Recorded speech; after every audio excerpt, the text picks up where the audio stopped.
बिस्मिल्लाहिर्रहमानिर्रहीम, अस्सलाम वालेकुम।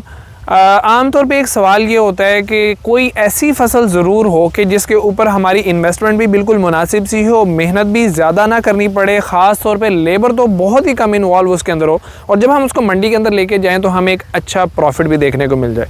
तो इसमें चंद गिनी चुनी फसलें हैं जिनमें से एक बहुत ही अहम फसल जो काफ़ी सिक्योर भी है, जिसके रेट भी काफ़ी हद तक स्टेबल रहते हैं, वो आलू है। आलू की फसल का सबसे बड़ा कमाल ये है कि इसको लगाना इंतहाई आसान है। दूसरी मज़े की बात इसके अंदर ये आ जाती है कि जिस वक्त इसको फाड़ा जाता है, मंडी में पहुंचाया जाता है, तो एक बेहतरीन टाइम आपको मिल जाता है अगली फसल को लगाने का। वरना कुछ फसलें ऐसी हैं जो ऐसे टाइम पे ख़त्म होती हैं कि आगे आपके पास चॉइस नहीं होती, 2-3 महीने फारिग रहने के अलावा उसके बाद फिर आपको कोई फसल लगाने का टाइम मिलता है। आलू की फसल वो फसल है कि जो ज़िम्मेदार एक बार इस फसल को लगाना शुरू कर देता है वो कभी भी इसको छोड़ नहीं पाता। मेरे वालिद साहब 40 साल पहले आलू लगाना शुरू किया था और मेरा नहीं ख्याल कि कोई भी साल ऐसा था जिसमें हमने आलू को मिस किया हो। हमेशा आलू की फ़ी एकड़ तादाद हमारी बढ़ती जा रही है कि पहले कम लगाते थे, अब ज़्यादा लगाते हैं।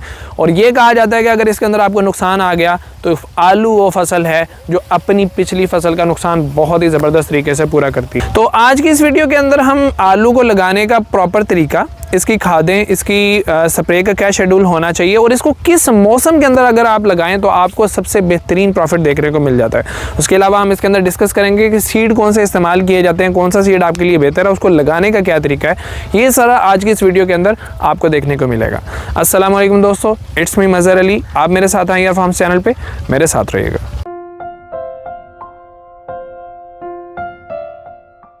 सबसे पहले अगर हम आलू को लगाने के टाइम के बारे में बात कर लें तो इसको बुनियादी तौर पे 2 हिस्सों के अंदर तकसीम किया जाता है। एक आलू वो है जो सीज़न के अंदर लगाया जाता है, जिसका टाइम शुरू हो जाता है 25 सितंबर से लेके अक्टूबर के एंड तक, 30 अक्टूबर तक आप उसको लगा सकते हैं। ये इसका बिल्कुल नेचुरल टाइम है जिसके अंदर अगर आप लगाते हैं तो आपकी फसल बीमारियों से काफ़ी हद तक महफूज रहती है, उस पर कीड़ों का अटैक काफ़ी कम आता है।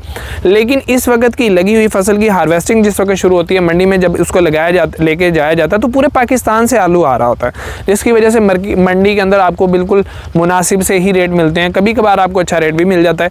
लेकिन एक टाइम ऐसा है कि जिसके अंदर अगर आप लगाएं तो आपका आलू जिस वक्त मार्केट के अंदर आता है तो नया आलू मार्केट से ख़त्म हो चुका होता है। पुराने आलू का रेट उतना ज़्यादा नहीं होता, नए आलू का रेट उसकी शक्ल की वजह से बहुत अच्छा मिल जाता है और आपको एक अच्छा प्रॉफिट देखने को मिल जाता है।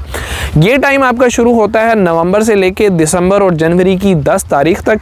इस टाइम के अंदर जो आलू लगाया जाता है उसके अंदर बीमारी के अटैक थोड़े से ज़्यादा आते हैं दूसरी फसल की निस्बत।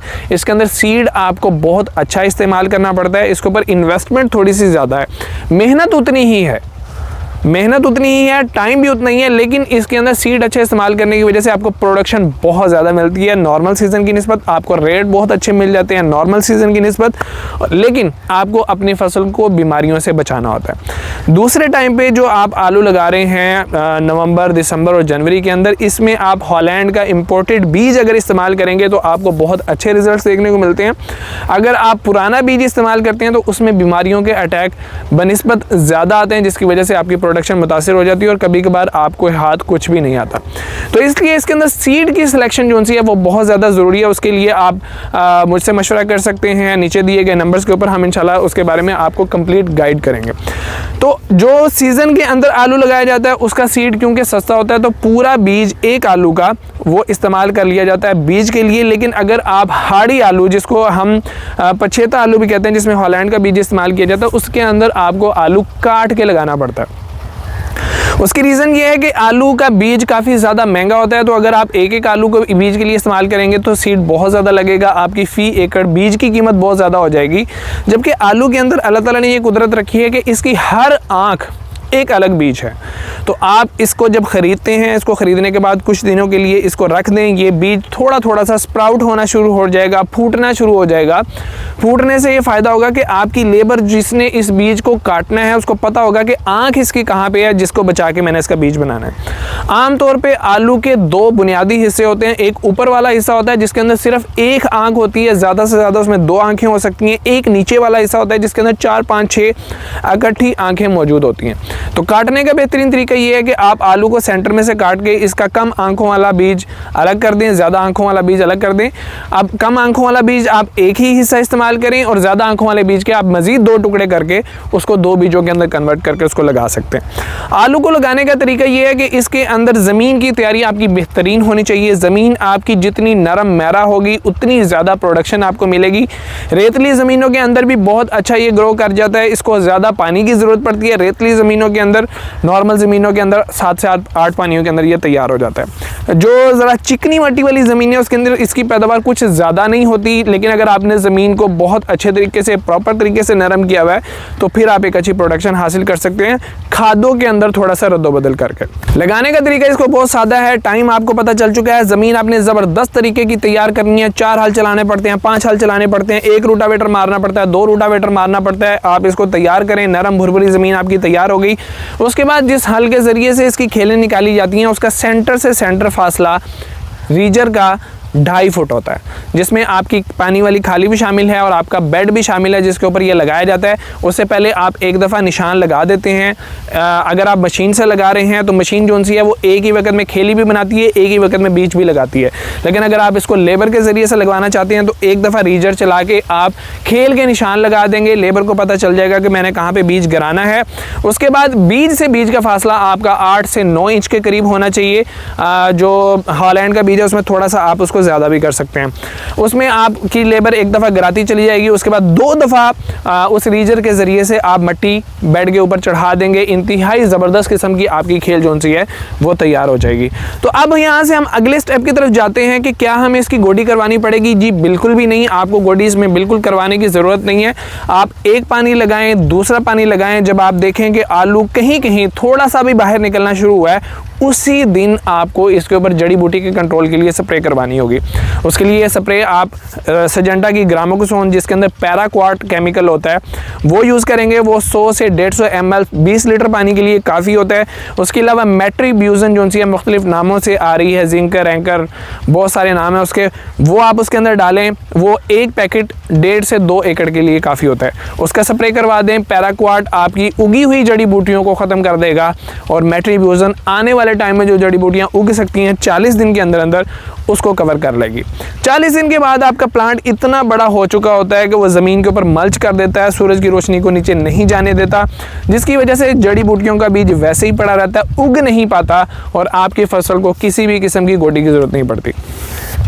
यहाँ पे एक बात मैं जिक्र कर दूं कि सीज़न के अंदर जो आलू लगाया जाता है उसकी प्रोडक्शन आमतौर पे 200 से 225 बैग 50 केजी वाले निकलते हैं, लेकिन जो नवंबर, दिसंबर और जनवरी के अंदर हाड़ी बीज जिसको कहा जाता है हॉलैंड का, वो लगाया जाता है। इसकी प्रोडक्शन बहुत ज़्यादा होती है, इसकी शेप बहुत खूबसूरत होती है, इसका कलर बहुत अच्छा होता है, जिसकी वजह से मार्केट में इसका रेट बहुत अच्छा मिलता है। इसकी प्रोडक्शन 300 बैग 50 केजी तक चली जाती है और अगर आप मेहनत करें तो ये इससे भी ऊपर चली जाती है। क्यों? क्योंकि ये बीज फर्स्ट जनरेशन होता है, इसके अंदर बीमारियों के खिलाफ बहुत अच्छी कुव्वत मुदाफ़त होती है। इसका जो तना होता है ये आम आलू की निस्बत बहुत मोटा होता है, इसके पत्ते बहुत बड़े बड़े होते हैं, जिसकी वजह से नीचे बहुत ही ज़बरदस्त किस्म का फ्रूट तैयार होता है। तो अगर आप आलू की तरफ आना चाहते हैं या अगर आप मौसम के अंदर आलू लगाते हैं तो कम अज़ कम 2-4 एकड़ आपको अपने बीज तैयार करने के लिए हॉलैंड का बीज ज़रूर लगाना चाहिए। लोग 10-10 साल तक पुराना बीज इस्तेमाल करते रहते हैं कि जी हम तो पैदावार ले रहे हैं। भाई ले रहे हैं, पैदावार लेने की बात नहीं हो रही, ज़्यादा पैदावार लेने की बात हो रही है। उसके लिए आपको उस नए बीज की तरफ जाना पड़ेगा। अब आपने तीसरा पानी लगा दिया, तीसरे पानी के बाद या तो उसी पानी के अंदर अगर आपका पौधा 6 इंच का हो चुका है तो ठीक है, वरना अगले पानी पे आप लोग इसको अमोनियम सल्फेट 10 किलो यूरिया के साथ देंगे। जिन इलाकों के अंदर मसला है पानी के खड़े होने का, या उनका pH लेवल ज़्यादा है, या उनका पानी अच्छा नहीं है, जिन इलाकों का पानी अच्छा है, मीठा है, ज़मीनें भी ज़बरदस्त हैं, वो 1 बैग यूरिया का दे सकते हैं 2 किलो सल्फर के साथ। अगले पानी के साथ आप लोग फिर 1 बैग यूरिया यूरिया या 1 बैग अमोनियम सल्फेट देंगे, और उसके साथ अगर अमोनियम सल्फेट है तो सल्फ़र की ज़रूरत नहीं है, यूरिया के साथ आपको सल्फ़र की ज़रूरत पड़ेगी। उससे अगले पानी के साथ आपको कुछ देने की ज़रूरत नहीं है। एक पानी आप खाली छोड़ें, उससे अगले पानी के साथ आप 1 बैग पोटाश का अगर दे देंगे तो वो आपके फ्रूट के साइज़ को डेवलप करने में, उसकी शेप को डेवलप करने में, उसकी खूबसूरती को बनाने के अंदर, उसके कलर को बनाने के अंदर बहुत ही अहम किरदार अदा करेगा। उसके अलावा सर्दियों के अंदर तो ज़्यादा बीमारियां वगैरह नहीं आती, इंसेक्ट अटैक भी नहीं आते, लेकिन जैसे ही फरवरी ख़त्म होगा, मार्च स्टार्ट होगा, ऐसे में अगर बारिश हो जाती है तो बीमारी आएगी।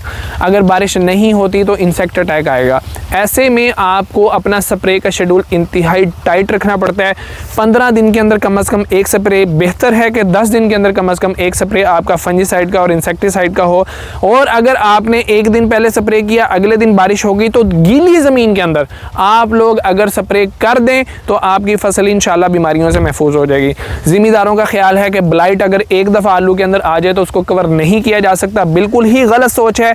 इसको कवर किया जा सकता है, क्योंकि आप नोटिस करेंगे कि ब्लाइट का अटैक आम तौर पे बारिश के बाद होता है, और उसकी वजह यह है कि हम ज़मीन के वत्तर आने का इंतज़ार करते हैं कि जी अभी मज़दूर स्प्रे करने के लिए अंदर नहीं जा सकता, और यही हमारी बुनियादी गलती होती है।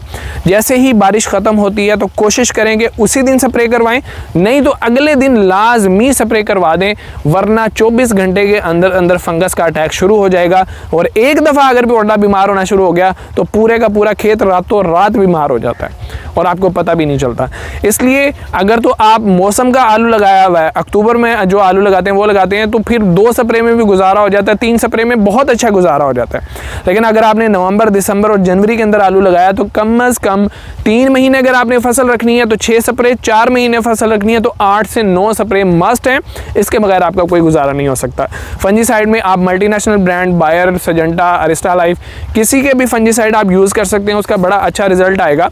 और इसमें अगर आप NPK वगैरह का 15 दिन के अंदर 1 स्प्रे करा दें तो उसके भी हैरत अंगेज रिजल्ट यहाँ पे देखे गए हैं। आलू की फसल जो सी है वो पानी लगाने के हवाले से काफ़ी ज़्यादा सेंसिटिव है। इसको अगर आप 1 हाथ से ज़्यादा पानी लगा देते हैं तो पीली हो जाती है और आलू का अच्छा साइज डेवलप नहीं होता। तो पानी जब तक ज़रूरत नहीं पड़ती, अपनी ज़मीन के हिसाब से आपने पानी नहीं लगाना। जब वत्तर आएगा तो पानी आप लगाएंगे, चाहे 15 दिन बाद लगाना पड़ता है, 20 दिन बाद लगाना पड़ता है, या 1 महीने के बाद आपको लगाना पड़ता है। दूसरी अहम चीज़ जो इसमें देखनी है कि आपका पानी आपकी खेल के आधे हिस्से से ऊपर ना जाए।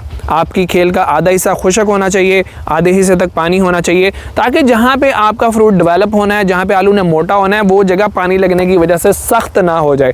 अगर वो जगह सख्त हो जाती है तो वहाँ पे आलू छोटा बनेगा, मोटा नहीं बनेगा। पानी जब ख़ास तौर पे बेलें जब खेलों के अंदर गिर जाती हैं तो पूरे एकड़ को एक ही दफ़ा पानी छोड़ दें, ताकि आहिस्ता आहिस्ता खेलों के अंदर फिरता रहे और ज़्यादा ऊपर ना चढ़े। तो यहाँ तक हमने सारा कुछ डिस्कस कर लिया। इसको लगाने का टाइम भी हो गया, ज़मीन भी हो गई, इसकी स्प्रे जड़ी बूटियों के लिए कौन सी है, खाद आपने कौन सी किस वक्त देनी है, और उसके अलावा इस पे फंजीसाइड कितने स्प्रे करने पड़ते हैं। तो यहाँ पे सारी बातें कवर हो गई। एंड पे ये नतीजा निकलता है कि ये वो चीज़ है कि इसको कई 100 एकड़ पे भी अगर आप लगाना चाहें तो विदाउट एनी टेंशन आप इसको लगा सकते हैं, बड़े आराम से कवर कर सकते हैं। पानी लगाना है, खाद लगानी है, स्प्रे करनी है, एंड पे एक ही दिन के अंदर एकड़ फाड़ें, ज़मीन तैयार है, हल चलाएं, तैयार करें और अगली फसल लगा दें। आपको किसी किस्म की टेंशन की ज़रूरत नहीं है। तो ये वो फसल है जिस पे आप लोगों को ज़रूर फोकस करना पड़ेगा ताकि आप ज़्यादा ज़मीनों को कवर अप कर सकें। उम्मीद है इस वीडियो से आपको फ़ायदा हुआ होगा। अगर वीडियो पसंद आई है तो लाइक ज़रूर कीजिएगा, शेयर कीजिएगा, मेरे चैनल IR फार्म को ज़रूर सब्सक्राइब कीजिएगा। मज़हर अली को इजाज़त दीजिए। अल्लाह हाफ़िज़।